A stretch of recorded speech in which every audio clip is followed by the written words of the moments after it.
तो इसी के साथ में हम पेंशन की बात कर रहे हैं, कॉर्पस की बात कर रहे हैं, इकोनॉमिकल के बारे में हमने बात की, तो एक जो होता है पेंशन ऑफ हैप्पीनेस। तो हम्म। वो जो कंसेप्ट है, ये हमारे दर्शकों को आप समझाना चाहिए चाहेंगे कि ये पेंशन ऑफ हैप्पीनेस क्या होता है, उसमें क्या करना चाहिए, उसके लिए क्या करना चाहिए, कब से शुरुआत करनी चाहिए? हाँ, हमारे लिए ना रिटायरमेंट में एक महत्वपूर्ण चीज होती है। अब मैं तो खैर सरकारी नौकर हूँ, नौकरी पेशा आदमी हूँ, तो हाँ, रिटायरमेंट एक चीज होती है, क्योंकि जैसे डॉक्टर अब्दुल, आप 70 की उम्र में भी फ्लरिशिंग प्रैक्टिस करेंगे शायद, लेकिन मैं 65 में घर बैठ जाऊंगा सर। तो उस टाइम मैं क्या करूंगा? मैंने इन्वेस्ट किया है मेरे मॉनिटरी चीजों के लिए, मैंने मार्केट में पैसा डाला है, मैंने रिटायरमेंट में पैसा डाला है, ये इस चीज के लिए, क्योंकि ये मेरा प्लानिंग है ना। 65 की उम्र में जब मेरे पास पैसा नहीं होगा, रेगुलर पैसे की आवक बंद हो जाएगी, उस वक्त मेरा खर्चा कैसे चलेगा? उसके लिए मैंने एक प्लानिंग किया है जिसको हम कहते हैं रिटायरमेंट प्लान। रिटायरमेंट प्लानिंग ना हम सिर्फ पैसे की करते हैं, प्रॉब्लम वो है। हमको रिटायरमेंट प्लानिंग करने की है खुशी की, जिसको मैं कहता हूं pension of happiness. Pension of happiness क्या चीज है? पेंशन ऑफ हैप्पीनेस ये चीज है कि जैसे कि आपने बताया कि बुलेट लेना है, मैं रिटायर होऊंगा तो बुलेट ले रहा हूं, बुलेट मुझे खुशी दे दे, मैं चाहता हूं बुलेट पे घूमूं, लेकिन समहाउ मैं किसी कारणवश नहीं घूम पाया, तो उसके लिए जो भी मुझे चीजें हैं जो करना जरूरी है, मुझे वो करना है। अगर मैं नर्सरी खोलना चाहता हूं तो नर्सरी के लिए जगह लेना है, ये सब चीजें करना है, ये मेरा हैप्पीनेस का पेंशन है। वो चीजें जो मुझे खुशी देते रहेगी मेरे रिटायरमेंट के बाद भी, मेरी रिस्पॉन्सिबिलिटी फुलफिल करने के बाद भी वो चीजें जो मुझे खुशी देते रहेंगी, वो चीजों में मुझे इन्वेस्ट करना है। तो जिस प्रकार से पैसा आते रहना चाहिए, उस प्रकार से इंसान के जीवन में खुशी भी आते रहना चाहिए। और थोड़ा सा एक डिफरेंस यहां समझाना चाहूंगा, खुशी और संतुष्टि दो थोड़ी अलग चीजें हैं, है ना। संतुष्टि वो है जो मन को शांत करे, मन को संतुष्ट करे, मन को ये समझाए कि अच्छा लग रहा है। खुशी बहुत अच्छा लग रहा है, लेकिन जब बहुत अच्छा लगता है ना, ये थोड़ी देर के लिए लगता है, संतुष्टि ज्यादा देर के लिए चलती है। करेक्ट। सो हैप्पीनेस का सिक्योरिटी भी होना चाहिए, जिस प्रकार से मॉनेटरी सिक्योरिटी होता है।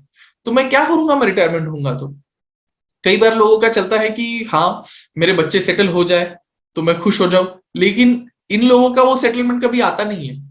उनको लगता है कि हाँ, बच्चे की पढ़ाई खत्म हो जाए तो हमको हैप्पीनेस मिल जाए।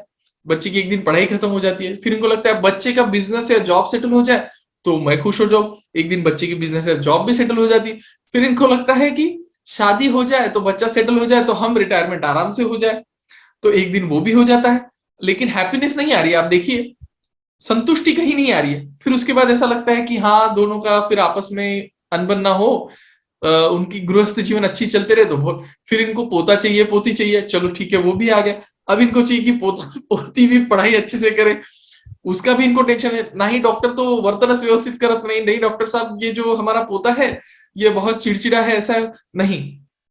अब आप गलत कर रहे हैं। अब आप कंटिन्यूअसली, ये जो गृहस्थ आश्रम है ना, इससे बाहर आना जरूरी है। ये गृहस्थ आश्रम से जब तक आदमी बाहर नहीं आएगा ना, तब तो वो पेंशन ऑफ हैप्पीनेस रियलाइजेशन नहीं होने वाला है। पेंशन ऑफ हैप्पीनेस क्या है? संतुष्टि है। संतुष्टि की, मैंने मेरी जीवन में इतना एक काम अच्छा किया है कि मेरे बच्चों को ढंग से पढ़ाया है, मैंने उन्हें इस काबिल बनाया है कि वो अपना जीवन खुद से आगे बढ़ा सके। ये मेरी संतुष्टि है, ये मेरा पेंशन ऑफ हैप्पीनेस है। अब उसके बाद वो अपने जीवन के साथ क्या कर रहे हैं? शादी कर रहे हैं, नहीं कर रहे हैं, बच्चे हो रहे हैं, नहीं हो रहे हैं, उनके बच्चों का पालन पोषण ठीक से कर रहे हैं, नहीं कर रहे हैं, उनके बच्चे मेरिट में आ रहे हैं, नहीं आ रहे हैं, उनके बच्चों का शादी हो रहा है, ये किस्सा, ये चक्कर खत्म नहीं होने वाला है। तो ये जो कहते हैं ना कि अटैचमेंट, ये अटैचमेंट से जब तक हम छूटेंगे नहीं ना, तब तक वो पेंशन ऑफ हैप्पीनेस रियलाइज नहीं होगी। हम उसमें इन्वेस्ट तो कर रहे हैं, और जितने जल्दी करें उतना अच्छा है। इन्वेस्ट तो कर रहे हैं, लेकिन उसको यूटिलाइज नहीं कर रहे। आपने पेंशन के लिए 1 करोड़ का कॉर्पस बन गया है आपका, कि 1 करोड़ आपके पास है, लेकिन हुआ क्या? आप 65 साल की उम्र में 1 करोड़ लेके बैठे हैं, और 70-75 में आप चले गए, आपने सिर्फ 20 लाख खर्च किया, 80 लाख का क्या हुआ? वो तो वेस्ट हो गया ना साहब।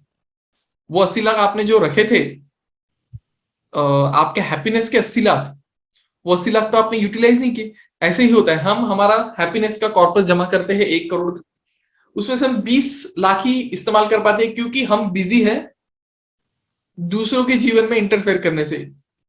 शादी कर ले बेटा, बच्चे कर ले बेटा, एक हुआ तो दूसरा भी चाहिए तुमको, अकेला बच्चा कैसा रहेगा, बच्चे दो होने चाहिए।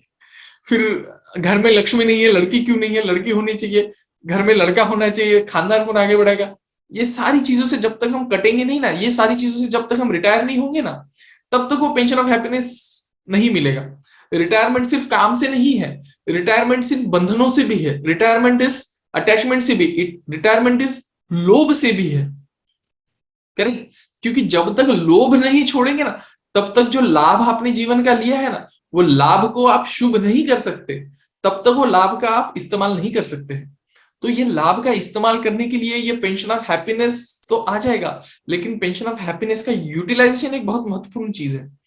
और जब तक जीवन में अटैचमेंट है ना, तब तक ये पेंशन ऑफ हैप्पीनेस आप इस्तेमाल नहीं कर सकते। जब तक आप डरेंगे ना कि ये 20 लाख रुपए अगर मैं इधर खर्च कर दूं तो फिर तो मेरे पास कुछ बचेगा ही नहीं, ये 20 लाख रुपए के ऊपर इतना इंटरेस्ट आ रहा है, उसके ऊपर टैक्स भरने की जब तक चिंता करेंगे ना, तब तक वो 20 लाख रुपए का खुशी आपको नहीं मिल पाएगी।